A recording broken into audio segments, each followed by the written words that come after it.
Hello everyone, welcome back to own channel keep creating. दोस्तों, आज हम अपनी स्टॉक मार्केट इन्वेस्टिंग सीरीज को कंटिन्यू करते हुए इस वीडियो में कंजम्पशन थीम से रिलेटेड कई डिफरेंट इंडस्ट्रीज के चुनिंदा दमदार स्टॉक्स की डिस्कशन करेंगे। Basics of investing in wealth creation और म्यूचुअल फंड इन्वेस्टिंग, इन दोनों सीरीज की सारी वीडियोस अगर आपने अभी तक नहीं देखे हैं तो काफी यूजफुल इन्फॉर्मेशन मिस कर रहे हैं।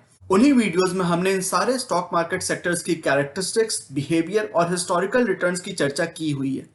चैनल पे इन दोनों ही प्लेलिस्ट को चेक करें, वहां पे आप इन सारे वीडियोस को एक साथ देख सकते हैं। इसकी लिंक अपर राइट कॉर्नर में आ रही है, जो मैं डिस्क्रिप्शन बॉक्स में भी डाल दूंगा। आज की वीडियो में हम कंजम्पशन थीम के स्ट्रॉन्गेस्ट फंडामेंटल्स वाले स्टॉक को जानेंगे, उनके हिस्टोरिकल रिटर्न्स को देखेंगे और वीडियो की समरी में इसकी भी डिस्कशन करेंगे कि आप इन स्टॉक्स में कितनी पोर्टफोलियो एलोकेशन रख सकते हैं। तो वीडियो के एंड तक बने रहें। वीडियो शुरू करने से पहले बता दूं कि अगर आपने अब तक चैनल को सब्सक्राइब नहीं किया तो you are missing a lot of useful information and ideas about investing and wealth creation. आपके सब्सक्रिप्शंस, लाइक्स और कमेंट्स से मुझे और भी मोटिवेशन मिलती है और मैं आपके सजेस्ट किए हुए टॉपिक्स पे भी वीडियोस क्रिएट करने की कोशिश करता रहता हूं। So just smash the like button, subscribe to the channel और साथ ही नोटिफिकेशन बेल दबाना मत भूलिए, ताकि आगे आने वाली एक भी वीडियो को आप मिस ना करें। आप हमें फेसबुक, ट्विटर और टेलीग्राम पे भी फॉलो कर सकते हैं, ताकि आपकी नॉलेज और भी इन्हांस हो सके। लिंक डिस्क्रिप्शन में दी हुई है। So without taking any more of your time, let's get started. दोस्तों, कंजम्पशन थीम से रिलेटेड हमारा पहला स्ट्रॉन्ग फंडामेंटल्स वाला स्टॉक है टाइटन। जैसा आपको शायद ऑलरेडी पता होगा, टाइटन टाटा ग्रुप की कंपनी है और जैसा कि आप यहाँ पे देख सकते हैं, टाइटन के अंदर भी बहुत सारे ब्रांड्स आते हैं। जैसे कि टाइटन वॉचेस में है अपने ब्रांड टाइटन के थ्रू। फास्ट ट्रैक ब्रांड भी टाइटन के अंदर आता है, जिसमें कि ये वॉचेस और आई गियर वगैरह बनाते हैं। तनिष्क, आपको पता ही होगा कि ये गोल्डन ज्वेलरी और डायमंड वगैरह के बिजनेस में है, मेनली ज्वेलरी बिजनेस में है। सोनाटा भी वॉच का ही ब्रांड है। Low end to mid tier brands आते हैं सोनाटा के अंदर। और टाइटन आई प्लस का आपको पता ही होगा कि ये आई ग्लासेस, आई वेयर वगैरह बनाते हैं टाइटन के थ्रू। और स्किन ब्रांड का शायद आपको पता होगा, टाइटन स्किन ब्रांड के अंडर परफ्यूम्स वगैरह की प्रोडक्शन करती है।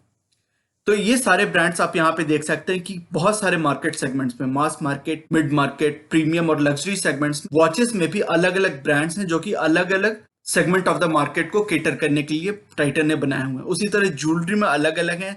जोया भी इसका एक ब्रांड है, तनिष्क के अंदर मिया, कैरेट लेन, ये सारे इसके अंदर आते हैं तनिष्क के अंदर। फिर टाइटन ब्रांड के अंदर कितने सारे ब्रांड्स वॉचेस के यहाँ आते हैं, आप वीडियो को पॉज करके पढ़ सकते हैं, देख सकते हैं। टाइटन आई प्लस जो इनका आई वेयर का ब्रांड है, उसके अंदर दो तीन ब्रांड्स हैं। फास्ट ट्रैक, जैसा हमने बात की कि आई गियर में भी है और वॉचेस में भी है फास्ट ट्रैक ब्रांड इनका। और स्किन इनके परफ्यूम बिजनेस का प्रोडक्ट है। यहाँ पे आप टाइमलाइन देख सकते हैं कि 1984 से जब से इस कंपनी की स्टार्ट हुई है, तो कैसे कैसे ये ब्रांड ने इवॉल्व किया है थ्रू दीज ईयर्स। कैसे कौन कौन से ब्रांड किस किस ईयर में एस्टेब्लिश हुए हैं और किस किस ब्रांड को किस किस ईयर में कंसीव किया गया है under the overall brand of Titan. इनकी जो टोटल प्रॉफिट्स आती हैं उसका 80%, ऑलमोस्ट 81% के आसपास ज्वेलरी बिजनेस से आता है, जो कि आप इस पाई चार्ट में यहाँ पे देख सकते हैं। 81% of profits come through the jewellery business, almost 13% profits आती हैं वॉच बिजनेस से, और ऑलमोस्ट 6% जो रिमेनिंग प्रॉफिट्स हैं वो करीबन आईवेयर और अदर सेगमेंट से आते हैं, परफ्यूम वगैरह से। अब यहाँ पे देख सकते हैं कि कितने सारे ब्रांड्स हैं। वॉचेस में इसके ब्रांड्स हैं, टाइटन की अपनी तो ब्रांड है ही, plus Nebula, Tommy Hilfiger, Octane, Fast Track और रागा और एन करके लेडीज के लिए इनकी रागा वाली ब्रांड है। आई वेयर में फास्ट ट्रैक एक्सेसरीज और टाइटन आई प्लस, तो आपने देखा होगा कि कई सारे आई ग्लासेस के शॉप्स होते हैं इनके टाइटन आई प्लस के अंदर। ज्वेलरी में तनिष्क, जोया और गोल्ड प्लस, ये तीन ब्रांड्स हैं। और प्रेसिजन इंजीनियरिंग में जो हाई एक्यूरेसी वाले इक्विपमेंट्स होते हैं, उनकी इंजीनियरिंग में भी ये वर्क करते हैं। और आप यहाँ पे देख सकते हैं कि क्या क्या इंस्ट्रूमेंट्स ये बनाते हैं। इन सभी से आपको आइडिया लग गया होगा कि टाइटन एक बहुत ही सॉलिड ब्रांड है, टाटा का बिजनेस है, तो ऑब्वियसली इनकी बहुत रेस्पेक्ट है और इनके जो प्रोडक्ट्स है वो भी बहुत अच्छी क्वालिटी के होते हैं। तनिष्क को माना जाता है कि ज्वेलरी बिजनेस में एक गोल्ड स्टैंडर्ड की तरह उसको माना जाता है। उसकी सर्टिफिकेशन, उसकी प्योरिटी एक गोल्ड स्टैंडर्ड मानी जाती है ज्वेलरी बिजनेस में। तो इन सभी से आपको आइडिया लगता है कि कितनी पुरानी ब्रांड है। 1984 से ये ब्रांड स्टार्ट की गई थी और अभी तक उसकी क्या एवोल्यूशन रही है आप यहाँ पे देख रहे हैं। तो ओवरऑल एक आइडिया लगता है कि एक बहुत ही साउंड बिजनेस है, बहुत ही अच्छी ब्रांड इमेज है इसकी मार्केट के अंदर, जिसके चलते कि इस कंपनी ने पिछले करीबन 30-35 सालों में बहुत अच्छा परफॉर्म किया है, जो हम अभी देखने वाले हैं। तो अगर टाइटन के हिस्टोरिकल मार्केट रिटर्न्स की बात करें, प्राइस मूवमेंट की बात करें, तो 22 सालों की अपनी स्टॉक हिस्ट्री में, हालांकि कंपनी उससे भी पुरानी है, कंपनी एस्टैब्लिश हुई थी 1984 में, बट इसकी लिस्टिंग उतनी पुरानी नहीं है, लिस्टिंग है 22 सालों की। तो 22 सालों की अपनी हिस्ट्री में टाइटन ने आपको करीबन 30,000% के एब्सोल्यूट रिटर्न्स दिए हैं, जबकि सेक्टर ने दिए हैं 373%, जो ऑलमोस्ट 1/100 टाइम्स है उसके, और निफ्टी ने दिए हैं करीबन 1100% के रिटर्न। तो निफ्टी और सेक्टर दोनों को ही by a huge margin out perform किया टाइटन के स्टॉक ने, जो आप इस चार्ट में भी देख सकते हैं कि ब्लू से टाइटन की स्टॉक प्राइस की मूवमेंट यहाँ पे दिखाई गई है, और ऑरेंज में सेक्टर की मूवमेंट है, और रेड में निफ्टी की मूवमेंट है। तो आप देख सकते हैं कि कैसे आउट परफॉर्म किया है by a huge margin Titan के स्टॉक ने, बोथ निफ्टी को और सेक्टर को। अगर 22 साल पहले जब इसकी स्टॉक की लिस्टिंग हुई थी, तो उस समय आपने इसमें अगर करीबन 1 लाख का लमसम इन्वेस्टमेंट किया होता, तो आज उस लमसम इन्वेस्टमेंट की वैल्यू एप्रिशिएट होके हो गई होती 3 करोड़। तो आपकी कैपिटल को 22 सालों में इसने करीबन 300 टाइम्स अप्रिशिएट कर दिया है, 300 टाइम्स 22 सालों में, जो कि बहुत ही सुपरलेटिव परफॉर्मेंस है। और वो भी तब परफॉर्मेंस है जब आप देख सकते हैं कि 2018 2019 के बाद से कितनी कंसोलिडेशन इसमें रही है, उसके बावजूद इतनी शानदार रिटर्न इसने आपको प्रोड्यूस करके दी है। हमारा अगला धाकड़ स्टॉक है एशियन पेंट्स, और आप देख रहे हैं कि बहुत सारे इंडस्ट्रीज से हमने यहाँ पे स्टॉक्स पिक किए हैं। ये सभी कंजम्पशन थीम में आते हैं, क्योंकि कंजम्पशन का मतलब ये होता है कि ऐसी चीजें जो हम डेली बेसिस पे कंज्यूम करते हैं। Some of these products are high end, some of these are discretionary items. जैसा टाइटन का हमने देखा कि कुछ प्रोडक्ट्स उसके डिस्क्रिशनरी हैं, बट कुछ प्रोडक्ट्स उसके एसेंशियल आइटम्स भी हैं। उसी तरह फिर एशियन पेंट्स हो गया, इसके जो आइटम्स है वो सारे के सारे एसेंशियल आइटम्स है।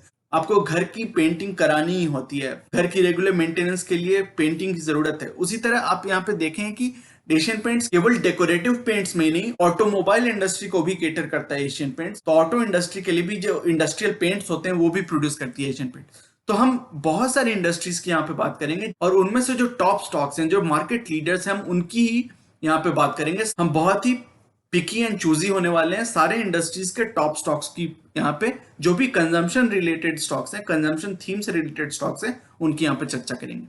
तो एशियन पेंट्स जैसा आपको पता होगा पेंट इंडस्ट्री का मार्केट लीडर है। आप यहाँ पे पाई चार्ट में देख सकते हैं पेंट इंडस्ट्री में एशियन पेंट्स की मार्केट शेयर करीबन 53% है। तो हाफ से भी ज्यादा, more than half of the industry market share is with Asian paints. और इसकी ऑपरेशंस केवल इंडिया में ही नहीं, आप देख सकते हैं कि मिडिल ईस्ट में, इजिप्ट में, इथियोपिया में, साउथ एशिया में और पैसिफिक आइलैंड्स में, तो बहुत सारी कंट्रीज में एशियन पेंट्स ने अपने, ऑब्वियसली सबसे पहले तो सबसे बड़ी इसकी जो बिजनेस है वो इंडिया के अंदर ही है। ये इंडियन कंपनी है, इसकी इस्टेब्लिशमेंट इंडिया में ही हुई थी, तो ऑब्वियसली ये इंडिया में ऑपरेशन इसका सबसे बड़ा है, बट और भी कई सारी कंट्रीज को ये केटर करता है। और बहुत ही इसकी जो प्रोसेस है, जब इसके बारे में आप और जानेंगे, इस पर डेडिकेटेड मैं एक और वीडियो बनाऊंगा। इन सभी स्टॉक्स पे एक्चुअली मैं एक सेपरेट डेडिकेटेड वीडियोस हर एक के लिए बनाऊंगा, उसमें हम और डिटेल में चर्चा करेंगे। बट क्विकली आपको मैं हिस्ट्री और कुछ पर्सपेक्टिव यहाँ देना चाहता हूँ, ताकि आप हर स्टॉक्स की जो हिस्ट्री है और उनकी जो कॉम्पिटिटिव एडवांटेज है उसको क्विकली समझ पाए, और ये समझ पाए कि इन सभी स्टॉक्स को हमने क्यों यहाँ पे इंक्लूड किया है, और इन्हीं स्टॉक्स को क्यों इंक्लूड किया है, बाकियों को क्यों नहीं किया है। तो आप जैसे यहाँ पे देख सकते हैं कि कितनी सारे इसके प्रोडक्ट्स हैं, सारे रिलेटेड टू होम इंप्रूवमेंट या फिर इंडस्ट्रियल पेंट्स में भी ये है। तो उन सभी से रिलेटेड, जैसे कि इंटीरियर वॉल पेंट्स हैं, एक्सटीरियर वॉल पेंट्स हैं, वुड फिनिशेस हैं, मेटल फिनिशेस हैं, यहाँ तक कि रिसेंट टाइम्स में वाटर प्रूफिंग में भी एशियन पेंट्स ने सॉल्यूशंस प्रोवाइड करने शुरू कर दिए। फिर एडिसिव्स आपको पता होगा सबसे बड़ी कंपनी एडिसिव्स में पिडीलाइट है, जो फेविकॉल का ब्रांड है। लेकिन एडिसिव्स की कुछ सॉल्यूशंस, एडिसिव्स के कुछ प्रोडक्ट्स एशियन पेंट्स ने भी ऑफर करना शुरू कर दिया है। फिर painting tools and implements, equipments, इसका मतलब यह है कि अब एशियन पेंट्स ये भी समझ गया है कि जो कोविड टाइम्स के चलते जो चैलेंजेस आए हैं कंट्री के अंदर, लोग लेबर को उतना नहीं इनवाइट कर रहे हैं अपने घर के अंदर, तो बहुत सारे DIY products, do it yourself products, जिससे कि आप खुद पेंट कर सकते हैं, खुद थोड़ी कुछ मेंटेनेंस वगैरह है तो आप खुद हैंडल कर सकते हैं। तो बहुत सारे प्रोडक्ट्स इसके आने लगे हैं जो DIY प्रोडक्ट्स हैं, जो हम अभी कुछ मिनट में देखने भी वाले हैं कि कौन से प्रोडक्ट्स हैं वैसे। फिर ये बात आप यहाँ पे देख सकते हैं कितनी इंप्रेसिव है। Asian Paints is twice as big as all the other paint companies combined. बाकी सारी कंपनीज को अगर कंबाइन कर दें, जोड़ दें उनकी मार्केट कैपिटलाइजेशन, उनके सेल्स, रेवेन्यू, किसी भी चीज के नंबर, उनसे भी डबल से भी ज्यादा है एशियन पेंट्स की साइज। उनकी डबल साइज है एशियन पेंट्स की। आप यहाँ पे देख सकते हैं मार्केट कैपिटलाइजेशन करीबन 1,20,000 करोड़ का है एशियन पेंट्स का।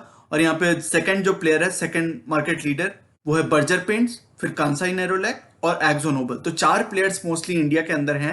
फिर छोटे मोटे अलग शालीमार पेंट्स वगैरह अलग से हैं, बट मोस्टली ये 4 बड़े प्लेयर हैं। उसमें से सबसे बड़ा player, more than double the size of rest of the players, Asian paints है। तो कितनी बड़ी इसकी ऑपरेशन है, कितनी लार्ज स्केल की कंपनी है, आप समझ सकते हैं इससे।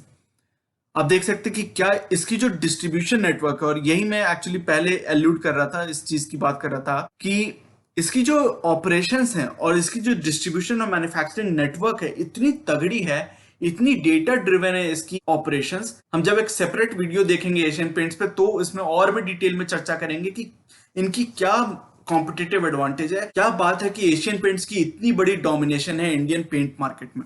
तो उन सभी चीजों की हम उसमें चर्चा करेंगे, बट अभी के लिए आप यही समझिए कि इसकी जो मैन्युफैक्चरिंग और डिस्ट्रीब्यूशन नेटवर्क है, खास करके इसकी जो डिस्ट्रीब्यूशन मेथोडोलॉजी है, जो एल्गोरिदम है, इतनी तगड़ी है कि किसी भी कंपनी के लिए इसको ओवरटेक करना, इसको डिस्प्लेस करना ऑलमोस्ट नेक्स्ट टू इम्पॉसिबल है अभी के डेट में। इसकी ऑल ओवर द कंट्री करीबन 135 डेपोज हैं, 55,000 डीलर्स हैं, तो काफी सारे नंबर्स ऑफ डीलर्स हैं। टिंटिंग मशीन्स 43,000 की हैं, और कलर आइडिया शोरूम्स, जो छोटे छोटे शोरूम्स होते हैं जहां पे आप जाके बात कर सकते हैं, देख सकते हैं, समझ सकते हैं कि क्या आपके लिए सॉल्यूशंस बेस्ट रहेंगे, वैसे इसके 380 शोरूम्स भी हैं। अब देखते हैं कि कौन कौन से सेक्टर्स में ये पेंट प्रोवाइड करता है, पेंट की सॉल्यूशंस देता है। इंडस्ट्रियल पेंट्स, जैसा हमने इस बारे में बात की, इंडस्ट्रियल पेंट्स और ऑटोमोबाइल पेंट्स में बहुत सारे सॉल्यूशंस हैं, बहुत सारे कंपनीज को ये केटर करता है। डेकोरेटिव पेंट्स तो हम आप जो जिससे सबसे ज्यादा फेमिलियर हैं वो डेकोरेटिव पेंट्स हैं, जो हम अपने घर में, अपनी बिल्डिंग्स में इस्तेमाल करते हैं, वो डेकोरेटिव पेंट्स के अंदर आ जाते हैं। और फिर एंसिलरीज जैसे कि प्राइमर्स, स्टेन्स, फिलर्स वगैरह हो गए, तो एंसिलरी प्रोडक्ट्स जो थिनर वगैरह होते हैं या प्राइमर्स होते हैं, वो प्रोडक्ट्स भी प्रोवाइड करता है एशियन पेंट्स। आप वर्ल्ड की, यहाँ पे केवल इंडिया की ही नहीं, आप वर्ल्ड की टॉप पेंट कंपनीज की अगर बात करें तो आप देखें कि market cap growth in 3 years का यहाँ पे परसेंटेज रिटर्न दिया हुआ है, तो वहां पे पूरे वर्ल्ड के अंदर इसको टक्कर देने वाला, इसकी तरह ग्रोथ दिखाने वाली कोई कंपनी नहीं है। एशियन पेंट्स की जो मार्केट कैपिटलाइजेशन की ग्रोथ रही है पिछले 3 सालों में, वो करीबन 95% की रही है, और कोई कंपनी इसके आसपास भी नहीं है इन द लास्ट 3 इयर्स। इसके कई सारे प्रोडक्ट्स हैं, आप यहाँ पे देख सकते हैं, मेटल फिनिशेस में, वुड फिनिशेस में, इंटीरियर पेंट्स जो हम अपनी बिल्डिंग्स और घर वगैरह में इस्तेमाल करते हैं, फिर एक्सटीरियर पेंट्स जो हम घर के बाहर इस्तेमाल करते हैं, जो वेदर प्रूफिंग वगैरह के लिए जो घर में पेंट्स यूज होते हैं, वो एक्सटीरियर पेंट्स में आते हैं। और जो DIY प्रोडक्ट्स की हम बात कर रहे थे, जो आजकल को खास करके कोविड के चलते इन्होंने बहुत सारे प्रोडक्ट्स लॉन्च किए हैं जो DIY प्रोडक्ट्स हैं, जैसा कि आप देख सकते हैं यहाँ पे। तो ये सारे जो स्प्रेज हैं, फिर पेंट्स हैं, पेंट ब्रशेस हैं, एडिसिव्स हैं, सीलर्स हैं, ये सारे जो प्रोडक्ट्स हैं ये DIY कैटेगरी के अंदर आ जाते हैं। एशियन पेंट्स की one of the most comprehensive range of DIY products है। आप इसके बारे में बहुत सारी एड्स भी देखने लगे होंगे आजकल, और मार्केट में आप जब जाते होंगे पेंट शॉप्स में तो आपको ये प्रोडक्ट्स आजकल बहुत दिखने लगे होंगे।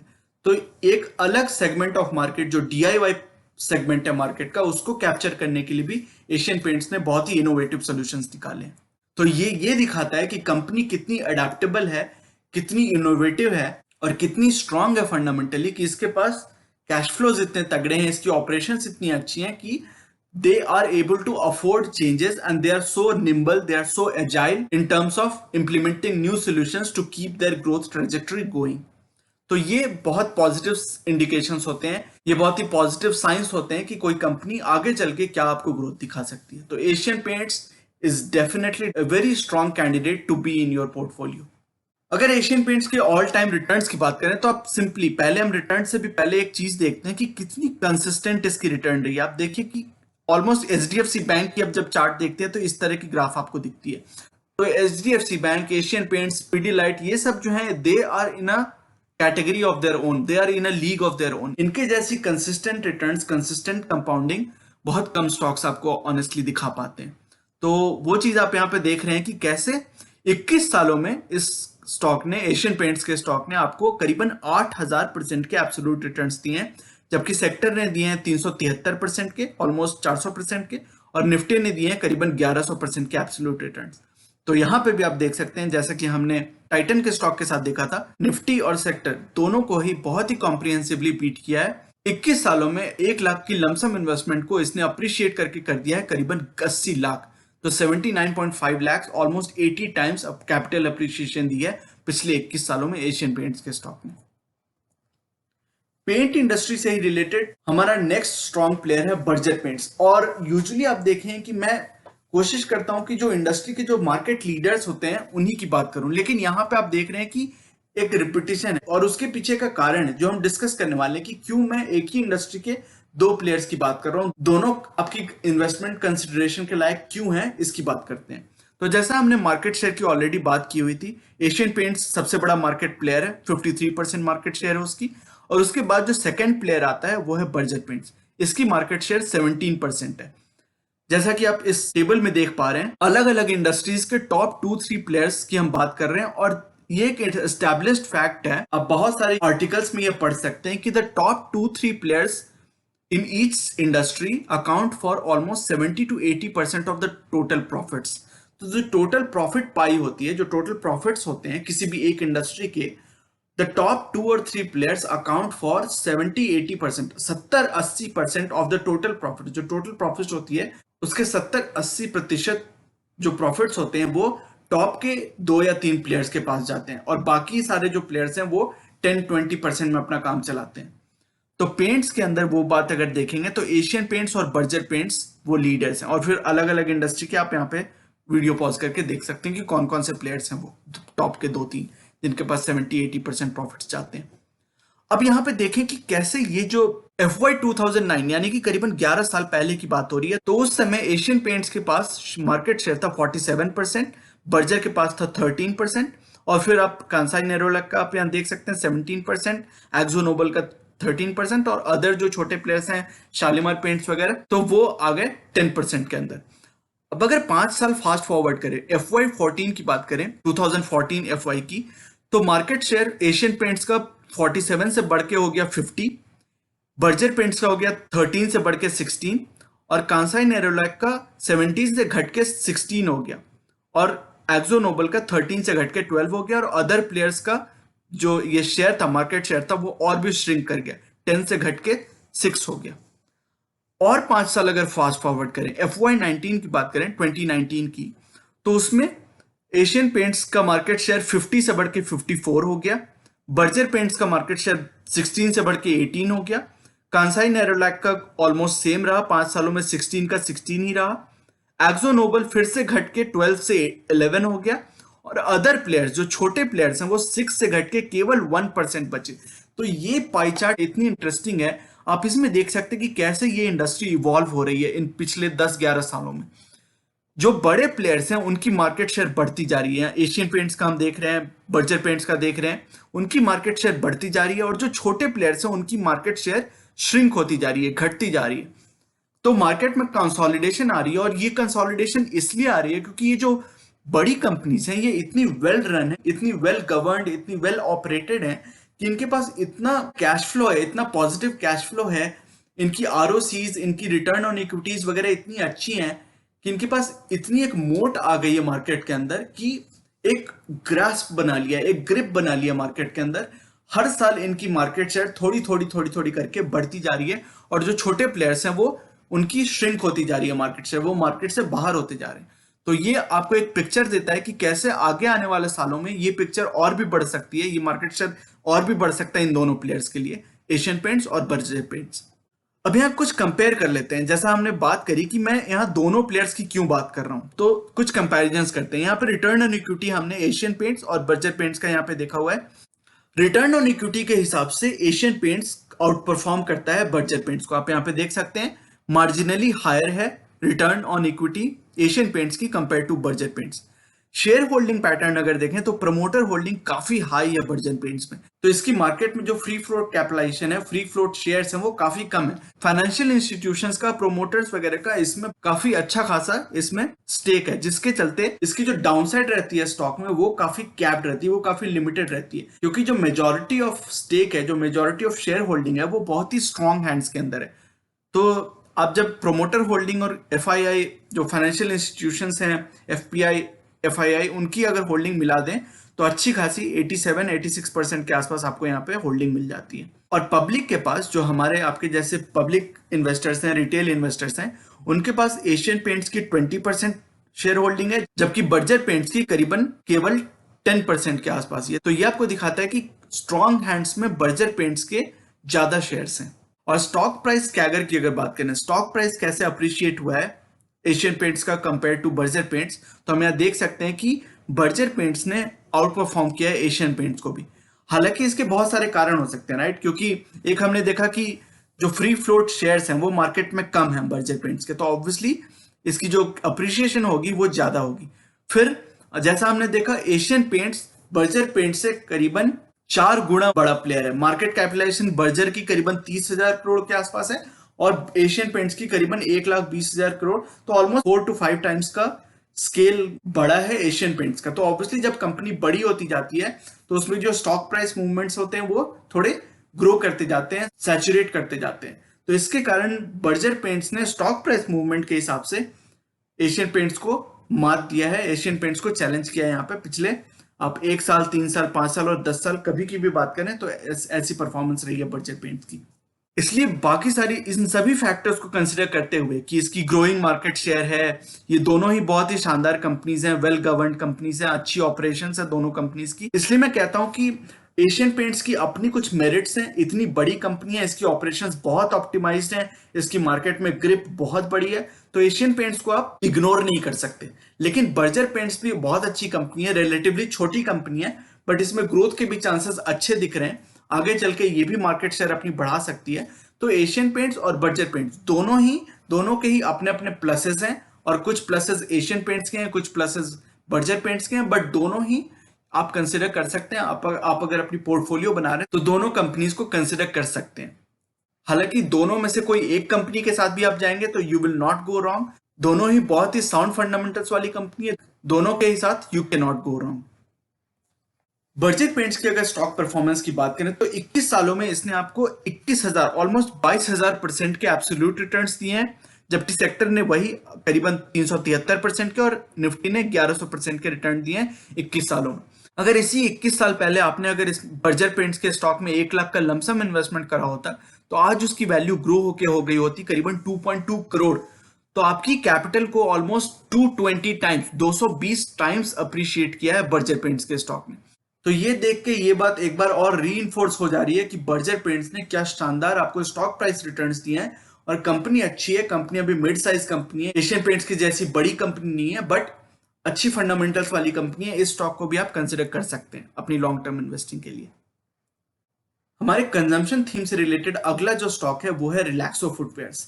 बहुत ही अच्छी कंपनी है, बहुत साउंड फंडामेंटल्स वाली कंपनी है। जिस मार्केट सेगमेंट में ये कंपनी ऑपरेट करती है उसकी मार्केट लीडर है। तो चलिए इसकी डिटेल्स थोड़ी सी हम देख लेते हैं।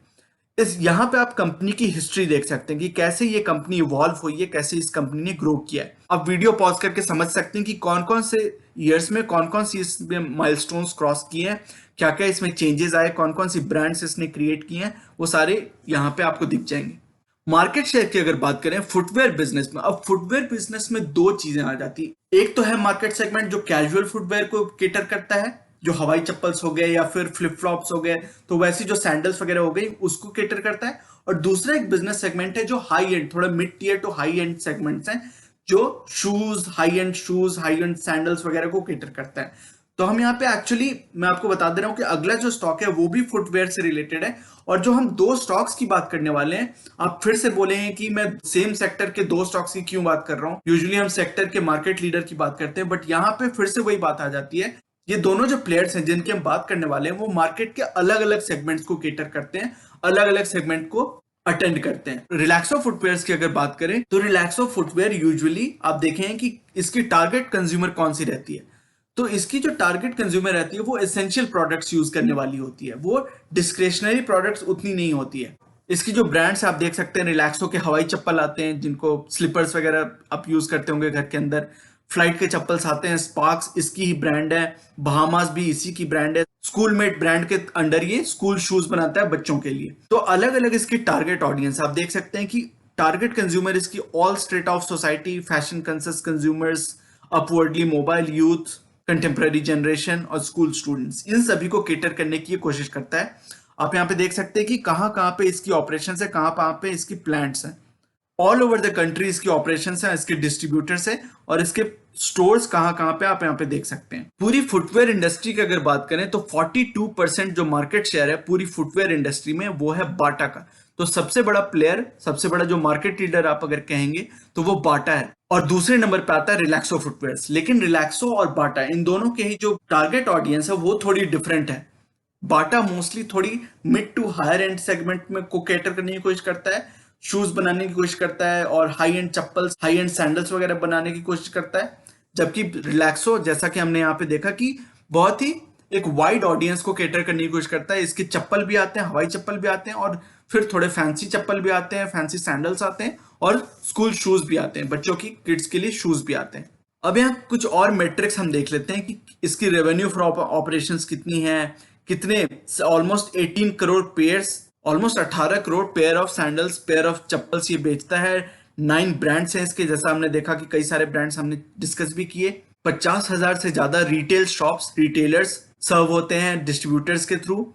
8 मैन्युफैक्चरिंग प्लांट्स हैं, जो हमने अभी जस्ट देखा कि कहाँ कहाँ पे इसके प्लांट्स हैं, वो 8 प्लांट्स हैं यहाँ पे कंट्री के अंदर। Largest footwear manufacturer in India है in terms of number of pairs sold. तो नंबर ऑफ पेयर्स सोल्ड के हिसाब से सबसे बड़ी कंपनी है फुटवेयर के अंदर इंडिया में। हालांकि मार्केट शेयर के रेस्पेक्ट से अगर देखें तो नंबर 2 प्लेयर है ये, नंबर 1 प्लेयर बाटा है। वैल्यू फॉर मनी प्रोडक्ट्स, जैसा हमने बात करी, इसकी टारगेट ऑडियंस ऐसी रहती है जो थोड़ी कॉस्ट कॉन्शियस है या फिर जो उसके जो प्रोडक्ट्स हैं वो एसेंशियल प्रोडक्ट्स हैं, उतने डिस्क्रिशनरी प्रोडक्ट्स नहीं है। Portfolio of mass appeal brands, तो ये सारे जो ब्रांड्स हैं इसके, अब देख सकते हैं कि कितने सारे ब्रांड्स हैं और वो सभी ब्रांड्स किस किस ऑडियंस को केटर करते हैं, ये सभी हमने यहाँ पे देखा हुआ है। तो आप वीडियो पॉज करके पढ़ सकते हैं कि कौन सी ब्रांड्स इसकी क्या उसकी टारगेट ऑडियंस है। तो ओवरऑल हमें ये समझ में आता है इन सभी चीजों से कि बहुत ही साउंड कंपनी है। इसकी जो प्रोडक्ट्स हैं वो बहुत ही एसेंशियल प्रोडक्ट्स हैं, डे टू डे प्रोडक्ट्स हैं, मास अपील वाली प्रोडक्ट्स हैं, काफी अफोर्डेबल प्रोडक्ट्स भी बनाता है, मिड टियर प्रोडक्ट्स भी बनाता है रिलैक्सो फुटवेयर। और इसकी जो मैन्युफैक्चरिंग और रिटेल ऑपरेशंस है वो बहुत ही सॉलिड है, काफी हेल्दी है। रिलैक्सो फुटवेयर की अगर प्राइस मूवमेंट की बात करें, हिस्टोरिकल स्टॉक रिटर्न्स की बात करें, तो 10 सालों की अपनी हिस्ट्री में इस स्टॉक ने आपको करीबन 4000% के, ऑलमोस्ट 4300% के रिटर्न्स दिए हैं। जबकि सेक्टर ने दिए हैं करीबन 170% के रिटर्न और निफ्टी ने दिए हैं करीबन 107% के रिटर्न। तो निफ्टी और सेक्टर दोनों को ही बहुत ही हैंडसमली बीट किया है। ऑलमोस्ट 40 टाइम्स की रिटर्न है with respect to Nifty Relaxo footwear के स्टॉक ने।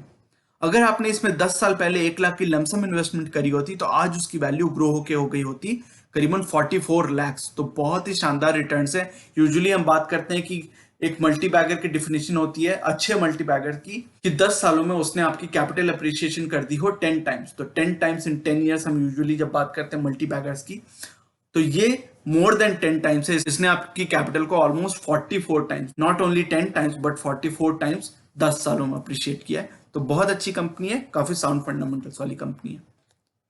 अगला भी जो स्टॉक है, जैसा हमने ऑलरेडी थोड़ी सी हिंट आपको दे दी थी, अगला भी जो स्टॉक है वो भी फुटवेयर इंडस्ट्री से ही है, but this company Bata serves a different segment of the market. ये मार्केट के एक दूसरे सेगमेंट को केटर करने की कोशिश करता है, जो हम यहाँ पे देखेंगे कि जो सबसे बड़े मार्केट प्लेयर्स हैं डिफरेंट इंडस्ट्रीज में, उनकी यहाँ पे हमने एक लिस्ट टाइप की देखी हुई है। फुटवेयर इंडस्ट्री के अंदर जो सबसे बड़ा प्लेयर है वो है बाटा। इसकी बहुत सारी ब्रांड्स हैं, जैसे कि हम यहाँ पे देख पा रहे हैं, बहुत सारी सब ब्रांड्स हैं और बहुत सारी थर्ड पार्टी ब्रांड्स भी। जैसा कि आपको पता होगा हश पपीज जो बाहर एक इंटरनेशनल ब्रांड है, उस ब्रांड को बाटा ने अपने अंदर ले लिया है। इसके अगर प्रोडक्ट्स की बात करें तो बहुत सारे ऑडियंस को केटर करने की कोशिश करता है। मेन, विमेन और किड्स तीनों ही सेगमेंट्स के लिए मैन्युफैक्चर करता है प्रोडक्ट्स। और इसकी जो प्रोडक्ट्स हैं वो फॉर्मल्स में भी हैं, सेमी फॉर्मल्स में भी हैं, स्पोर्ट्स में भी हैं और स्लीपर्स में भी हैं।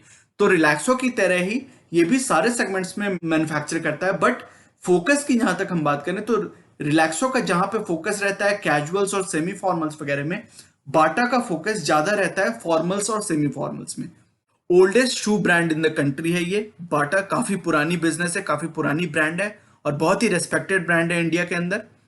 इसकी जो पेरेंट कंपनी है वो स्विट्जरलैंड की थी, वो स्विस बेस्ड कंपनी थी। तो इंडिया में जो ऑपरेशंस होती हैं वो बाटा के अंदर होती है। तो बाटा ओरिजिनली इंडियन ब्रांड नहीं है, एक्चुअली स्विस कंपनी थी बाटा, जिसकी इंडियन सब्सिडरी बाटा इंडिया। तो बहुत लोगों को कंफ्यूजन रहता है कि बाटा एक्चुअली इंडियन कंपनी, ऐसा नहीं है।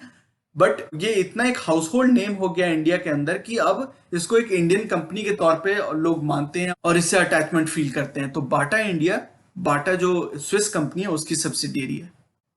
इसके बहुत सारे ब्रांड्स हैं, बाटा, मोकासिनो, एम्बेसडर, हश पपीज जैसा हमने बात किया, शॉल, मैरी क्लेयर जो विमेंस के लिए प्रोडक्ट्स आते हैं, फिर बबल गमर्स जो किड्स के लिए प्रोडक्ट्स आते हैं, पावर के स्पोर्ट्स शूज आते हैं, फिर फुटिन। तो ये बहुत सारे इसके ब्रांड्स हैं जिसकी ओवरव्यू यहाँ पे आप देख सकते हैं। तो काफी सारे अच्छे ब्रांड्स इसने क्रिएट किए हुए हैं, काफी सारे सेगमेंट्स में अपनी एक पकड़ बनाई हुई है मार्केट सेगमेंट्स में। और जो अनऑर्गेनाइज सेक्टर है, जो लेदर इंडस्ट्री में आप देखे होंगे कि अनऑर्गेनाइज सेक्टर से बहुत सारी मार्केट शेयर ऑर्गेनाइज सेक्टर को जा रही है। तो रिलैक्सो और Bata one of the strongest market players हैं अगर आप फुटवेयर इंडस्ट्री में इन्वेस्ट करना चाहते हो तो मेरे हिसाब से। बाटा की अगर हिस्टोरिकल प्राइस परफॉर्मेंस की बात करें तो 21 सालों में इसने आपको करीबन 1500% के 1400% के रिटर्न्स दिए एब्सोल्यूट रिटर्न्स, जबकि सेक्टर ने 300% ऑलमोस्ट 400% के रिटर्न्स दिए। निफ्टी ने आपको दिए करीबन 1100% के रिटर्न।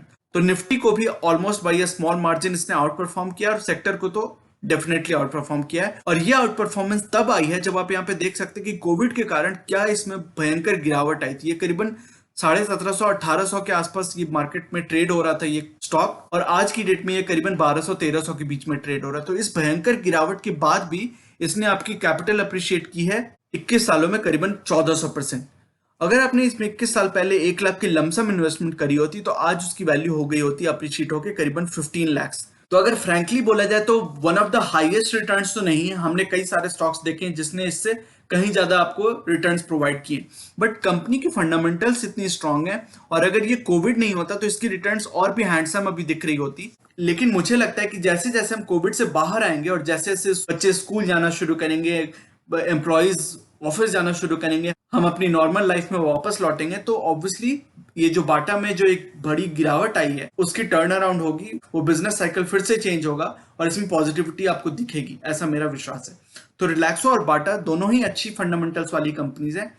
ये डिपेंड करता है कि आपकी किस में ज्यादा कन्विक्शन है, या फिर आप दोनों में थोड़ी थोड़ी पोर्टफोलियो एलोकेशन ले सकते हैं डिपेंडिंग ऑन योर कन्विक्शन, कि आपको किस कंपनी में ज्यादा कंफर्ट नजर आ रही है, किसके फंडामेंटल्स आपको ज्यादा स्ट्रॉन्ग नजर आ रहे हैं। But both these companies are fundamentally sound.